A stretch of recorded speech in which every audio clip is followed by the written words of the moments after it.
holding them to standards of what we see other people do. We're saying, well, why aren't you like these players that are already in the major leagues? And, those kids at 15 were all Americans and all this other stuff. And your 12, 14-year-old is on a different developmental path. Maybe a late bloomer, maybe somebody who has a delayed experience, maybe has somebody who hasn't moved to the pitcher's mound yet because they're playing in the outfield, but they don't have the arm strength yet to go on the mound. And so they haven't found that confidence and that swagger.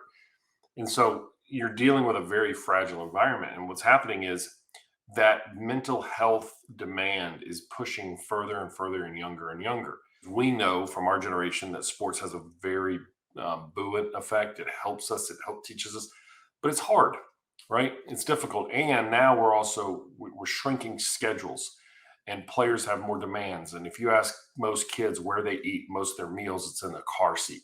It's in the car, it's moving in between. They're not having those decompression times. And then I've argued for a long time, and any teacher that's listening to this, you can send me a message and fuss at me. But I think the amount of homework that our students take is absolutely obscene and obnoxious.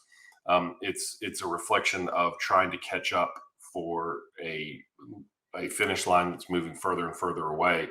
And as a result, our kids come home from practice and then they got 3 hours of work. And what happens, teachers say, I don't give 3 hours of work, but 6 teachers give 30 minutes apiece. And there we go, And so as a result, it builds and it builds and it builds. And so the thing that is important there is that people understand that the demand of our student athletes, and when we as parents love our kids so much that we want them to do as well as they possibly can, and we can give them every resource possible.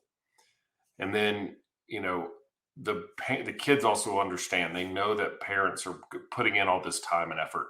And many parents are 2 and 3 kids, and they're doing this across 2 and they're stressed and tired and worn out.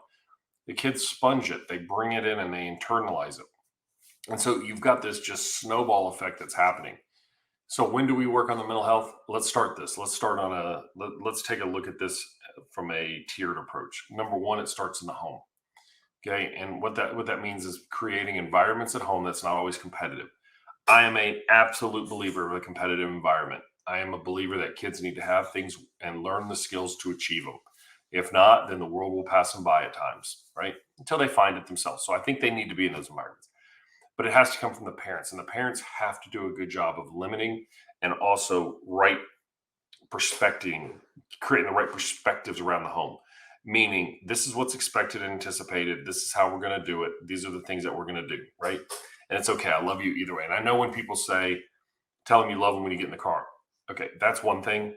But showing it, right, and verbalizing it and being there for them and changing the subject, that's sometimes more powerful than, I love to watch you play, but you did this, this, and this, and dad's mad and won't say anything for the next 2-hour ride because he's pissed that the kid missed a fastball down the middle, right? And we have to be careful of those implicit actions. Number 2 is, what are the systems that are in place to help us? And we can't expect our school programs, our travel ball organizations to have the best mindset.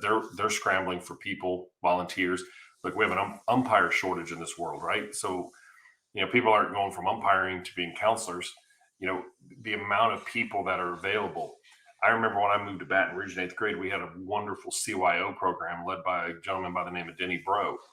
That was his job. It was a Catholic youth organization, and it was a comprehensive program. But we didn't practice 6 days a week. I mean, we practiced maybe 2.5, 3 days. And so it's that. And then I think the last part is the individual team. That's the top of it, which is the organizational structure and the interest of a coach to understand that at every level, the mental health of their player needs to be a primary. It's not competing with strategy. Listen, coach, it's not going to take away your cuts in the cage or your bunt defense. You spend an hour a week working on bunt defenses that you'll never freaking use. Talk to your kids. Okay. I've been there with bunt defenses. I mean, I remember my high school, we had 8 bunt defenses. I don't think we ever used any. Went to LSU, we had one, right? And it flexed between where the ball went. I mean, it was simple, but my coach, Coach Bertman, he was brilliant. He would walk around the outfield and talk to guys. Like, he would just talk. Hey, how are you doing? You doing okay? Hey, listen, I got a call from your, professor and said this is going on. And so make sure you're okay there. And we weren't like, oh, great, coach is coming over here.